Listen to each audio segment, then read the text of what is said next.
Welcome to another episode of the GayBarchives Show. I'm your host, Art Smith, and today we take a stroll down memory lane, reliving the memories of gay entertainment and nightlife with the one and only Jimmy James. He started his career as a makeup artist and later became one of the world's most renowned Marilyn Monroe tribute artists. Today, he's branched out on his own and released a hit single called Fashionista. The show is about to start. Places. The show is about to start. Welcome, Jimmy. You got started on your career in the early 1980s in San Antonio, Texas.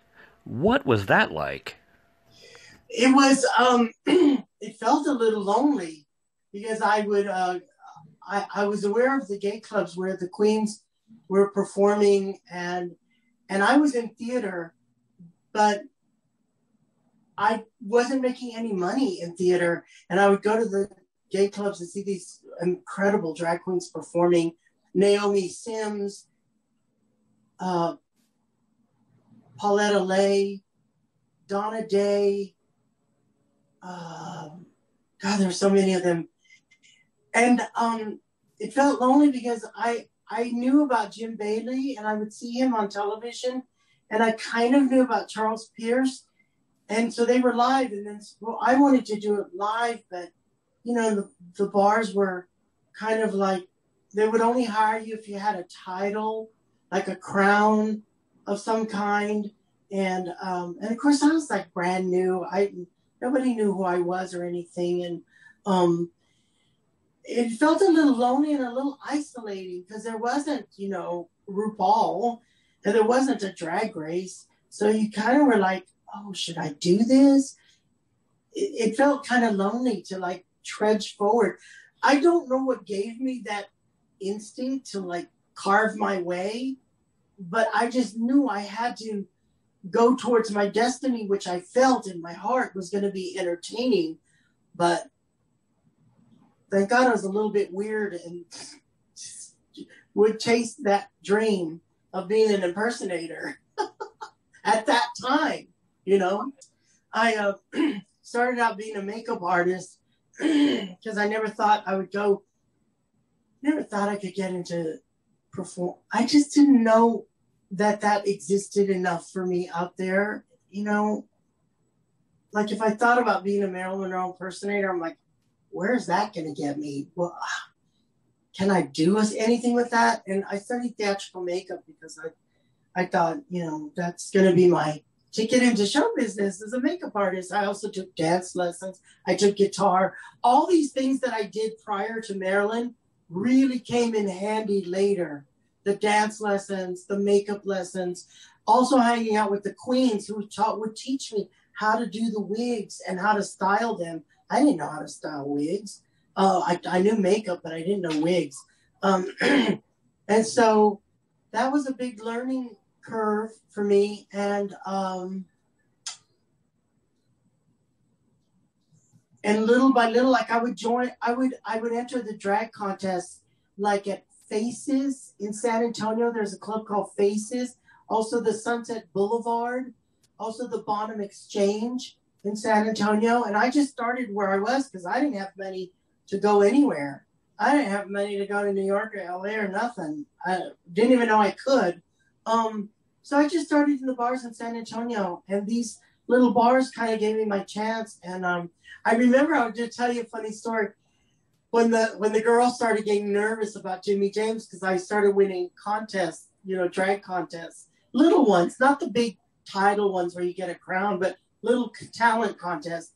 They would get nervous, and it was so funny that everybody would pull out, and I am telling you, I'm not going, like that, because that was such a big number.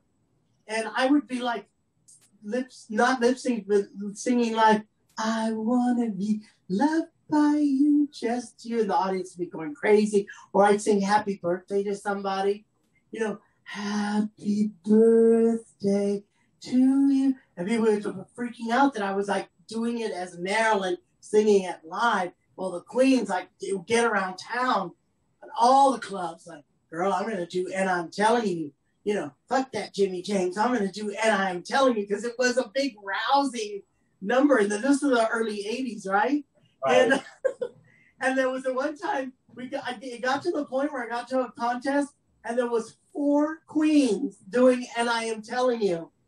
Well, what it was is like everyone was tired of that song by 4 queens doing it. By the time I came out, it was a little breath of fresh air. I want to be loved by you. So, of course, I won that contest. But it was kind of funny and comical. But I did have friends that were like little queens that would get around me and say, girl, you have something and don't work. Because some of the queens would be nasty towards me. But it didn't bother me. I just, you know, I knew it was kind of like jealousy. And I was just kind of getting my feet wet in these bars. The Bonham Exchange, the Sunset Boulevard, later on called the Paper Moon, and the Warehouse in San Antonio. Do you know about the Warehouse? I have heard about it. It was like a tin shed, but they were very nice to me. And I was getting a little following of people who were like, that were, how do I say it? They were like, it was kind of like, we heard about this kid, Jimmy James. We want to go see him. There was like a little word getting out about me. And then later on, I got on PM Magazine, and I just uploaded it to YouTube. It was from 1983. I got on PM Magazine. Then they would do these stories locally, but then they had a chance to go national. And then it went national, and that was really great. But it still wasn't the big break yet. I couldn't tour until... Okay, so that was 83. By 84 to 86, I worked at Bally's Hotel in Atlantic City, an evening at La Cage, with Jimmy D doing Diana Ross, L.G. Kenna doing Cher, Larry Edwards doing Tina Turner. Who else? Drew Taylor doing Joan Rivers as the hostess of the show. And it was my first entree into show business, like real show business. I performed at Bally's Hotel Casino, but there we were forced to lip sync. So I was fine with it. It was a steady job. I had it for 2 years. And then, and I was very complacent, and I was very like, I'm like a creature of habit. Sometimes I don't want to venture out because I'm too comfortable. And so what happened was I was getting a lot of publicity or something. I don't know what. The producer fired me. And I still to this day really don't know why I was fired. Was it something I said? I think I was getting too much attention. I don't know. I'm not sure. But then he tried to rehire me several times to get me back. But by then, the summer of 86, I went to Provincetown, Massachusetts, because Larry Edwards told me to send my tape to them, and I got the job. And by the time I made it to Provincetown, Massachusetts, the Madeira Room underneath the Pilgrim House, which was a big gay mecca there, like Provincetown was incredible. By the time I made it I was making money. I was like, ta-ta, La Cage, I don't need you anymore. You ain't going to make me ever lip sync to a record because that takes away my power. Right. As a lip sync artist, and I'm nothing against lip sync, but as a lip sync artist, they took my power away. So once I got the power of the microphone in Provincetown, I never looked back. And that producer kept trying 5 times, I counted, where he tried to rehire me. Like, you fired me. You've said your piece. You fired me. Why did you fire me? He just would mumble. I could never get a real answer out of him. I think there was egos involved. I don't know. I really don't know. But I never looked back.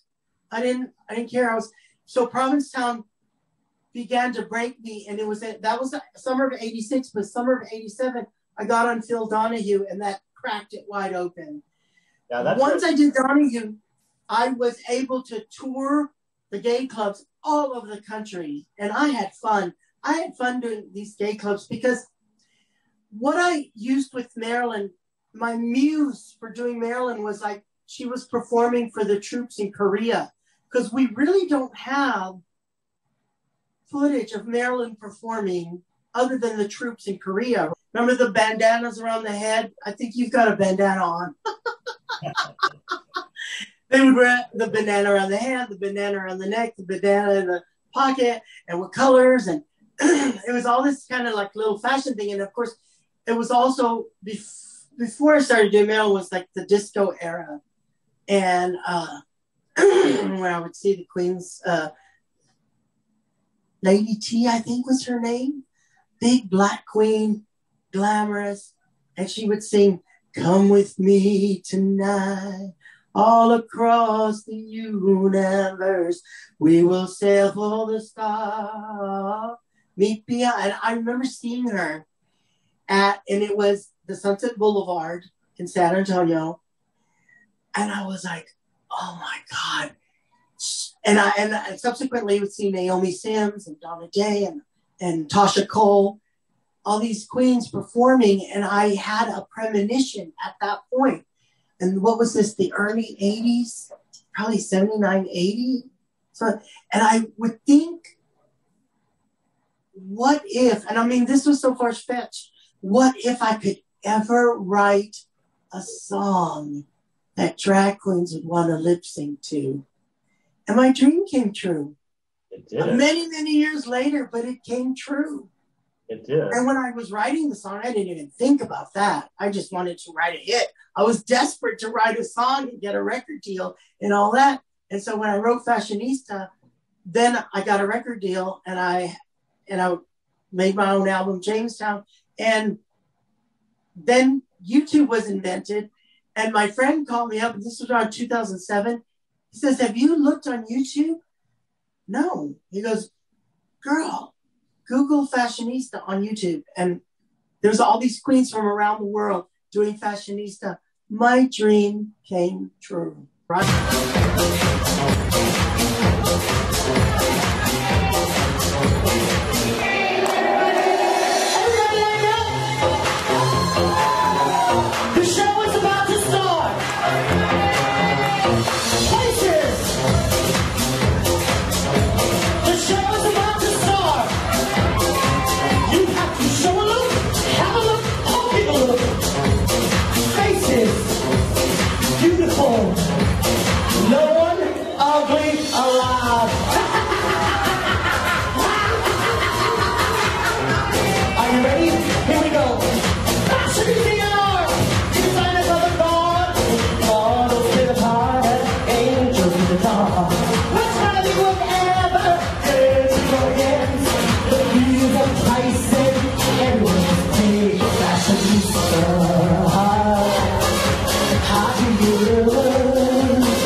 How do you love?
So that was really great. My dream came true. You know, people, I don't have big dreams. I mean, to me, they're not that big because I just dreamed of a song. I should have dreamt of 10 songs. Well, I just dreamt of one song being like what drag queens would want. I should have said, I want to write 10 songs drag queens would want to lip sync to. After making a name for yourself in San Antonio and in Atlantic City, you toured hundreds of gay bars around the country. I first saw you at Atlanta's iconic Backstreet. What was your experience like in Atlanta? Well, we always knew, like, Atlanta was such, like, it was the New York of the South, really. I mean, Atlanta was with it. It was packed with people.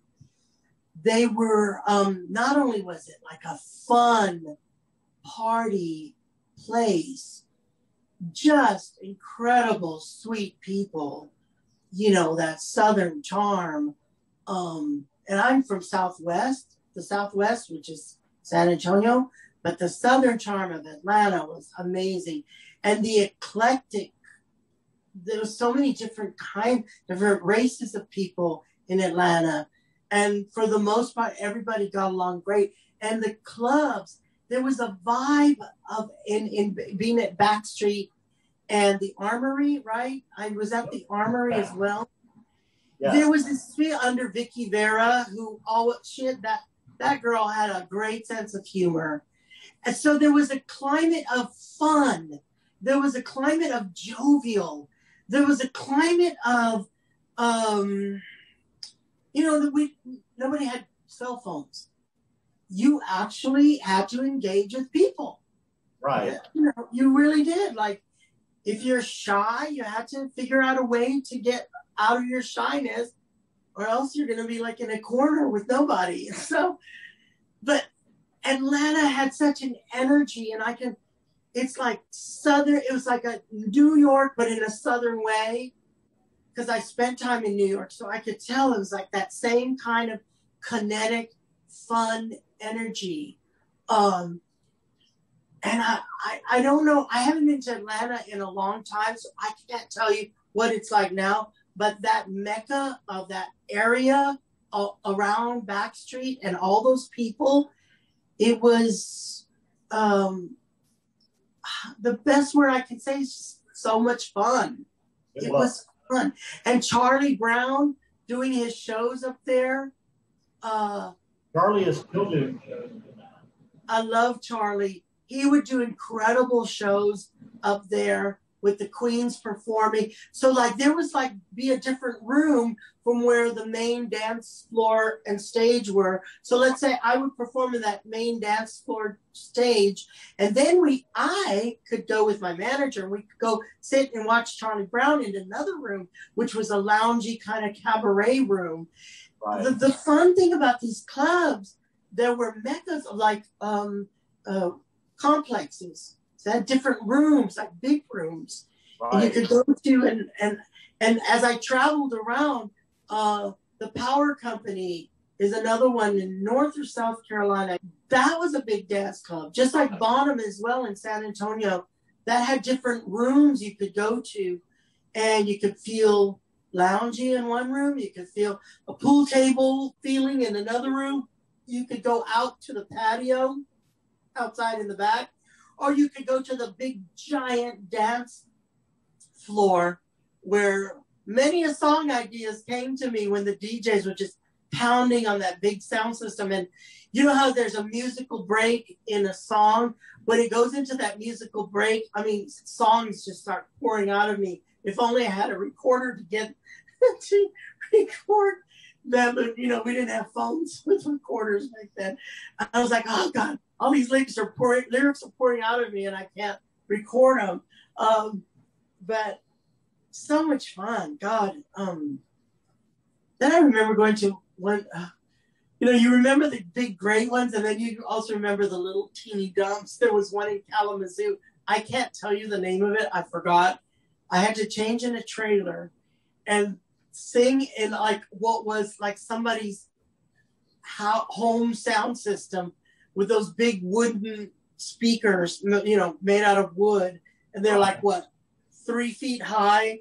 And I swear to you, they were like scotch taped to the wall or something. And I'm like, I can't believe this. Instead of Facebook or social media, you had to go out to be social. Exactly. Right? Exactly. So, you know, you were talking about the smaller bars. Another bar that was owned by Vicky Vera and her brother down the street was called Weekends. And it was a little narrow, grungy, dark bar. And about the same time you were performing in Atlanta, another person who's on, you know, everybody's radar was performing at Weekends on the fly. And that was RuPaul. Yes. RuPaul lived a few blocks away and would just stroll down from his apartment in a pair of Daisy Dukes and a cut-off shirt and jump up on a dancer box and do an impromptu concert at 3 o'clock in the morning at Weekends. So it was a very lively, energetic environment at that time. But you also performed in a lot of places. You went to the Copa in Fort Lauderdale, which was a big deal down there. The Copa in Fort Lauderdale, and Madonna had played there when she was just starting out. I remember back in their office in the back, there was a picture of Madonna taken from the stage. And it was like this, it was closed. And I was like, Madonna was here. She had just like was starting out there. Yeah. The Copa, another high energy, amazing place. Copa in Key West, Copa in Fort Lauderdale. Backstreet in Exile. In Key West. In Key West. Pegasus in Pittsburgh. Pegasus, yeah. Now you lived in New York City for a number of years. And yeah, my career's 35 years old, 35 years. I spent it between New York and Los Angeles. It's just recently that I've come to San Antonio to kind of watch over Mom. She's getting on in years, and it's kind of good during COVID, the shutdown. I'm glad at least I'm a little comfortable in a house rather than an apartment or something. I'm glad I'm here. It's good to go home sometimes. Yeah. As RuPaul says, and this is really true, I like what RuPaul says. He says, sometimes you have to walk away from the canvas. I did Donnie in 1987. And so normally how you work the cabarets in New York, you get one night a week if you want. Like you can do a series, like you can do a month run and you do one night a week. And coming from Atlantic City, I could not understand what's this one night a week thing. I'm like, we had to work 6 nights a week. I didn't understand that one night a week thing. So I told the management I'm like, I want to do more than one night.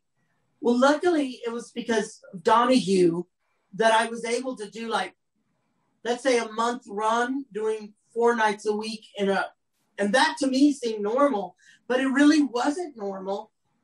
You're supposed to only do one night a week so that people get used to, okay, Monday night with Jimmy James, like that. But I had no concept of that. So I was able to do a long run and many shows. And again, the money, I had never seen this kind of money because I was not making that good money at Lacage. It was not good. It was just barely getting by. And then when I started doing my own thing, again, the power of the microphone, then I started to own my own career the other way. I didn't own it. Somebody else owned it. And they took my voice away. Then after you ended the Marilyn years, you moved on into this new side of yourself where you perform. And I think you coined the phrase glamour dyke. I'll tell you, at Bardot in New York City, we were all required to get in drag. So I would get in drag because I would hang out with Joey Arias, Cashetta, Lady Bunny, Sherry Vine, Raven O, because a whole bunch of us that would go as like a speakeasy. And so I would get in drag because that's really what they wanted. Well, what people would think was like, who's that lady doing all the voices? They just thought I was a woman. And then sometimes when I'm in drag and I do an impression, they think I'm lip syncing. So I found myself in quite the dilemma. Like, how do I handle this? And I realized that, like, I'm going to do this thing where I'm basically myself, androgynous. The kids use a different term now, binary, non-binary, or fluid, or I don't know. But I always like to say androgynous, where I'm male and female, so that I can weave in and out of the voices effortlessly, easily, because it's just too much hell to put getting in drag only is a disadvantage to me in that people think I'm lip syncing, or they think I'm a woman doing women's voices. Well, that just kills the whole premise. Well, Jackie Beat, I have to credit Jackie Beat with this incredible line, because Jackie Beat will wear, like, let's say, low-heeled boots or something. And some young queen said, "Why aren't you wearing high heels?" And Jackie said, "Because my feet hurt for paving the way for you." That's a great line from Jackie Beat, and I've stolen it. I say that too because I wear black patent leather combat boots and some glitzy, shiny drag that's, boy drag that I call. And, it's just, once you've done Marilyn Monroe, who do you do next? I mean, I don't know.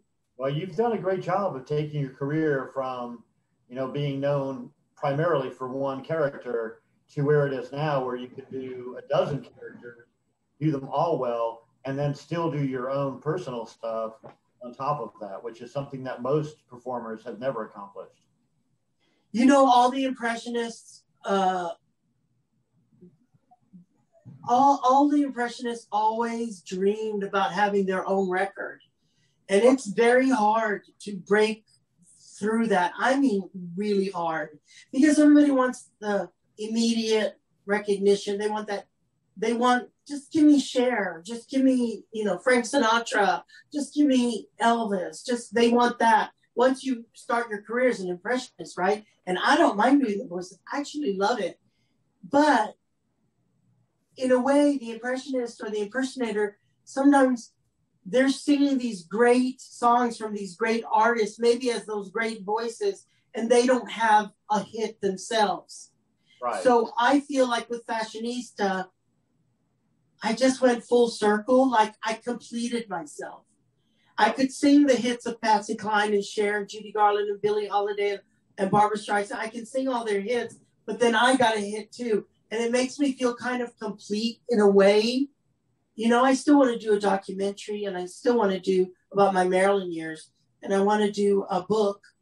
So I have dreams I still want to do. It looks like we're about out of time, but we'll have to continue this conversation at another point because there's so much more to talk about with your career. I just want to let you know my birthday is at the end of this month, and I would love for Marilyn to call me and sing happy birthday to me. Absolutely. We're on. All right. Well, thanks for talking with us tonight, and we'll come back and do another little segment down the road and see where things are going and how you've recovered from this COVID lockdown and this complete change of lifestyle. Yeah, thank you so much. Thank you. Have a great night. You too, baby. Thanks. Bye.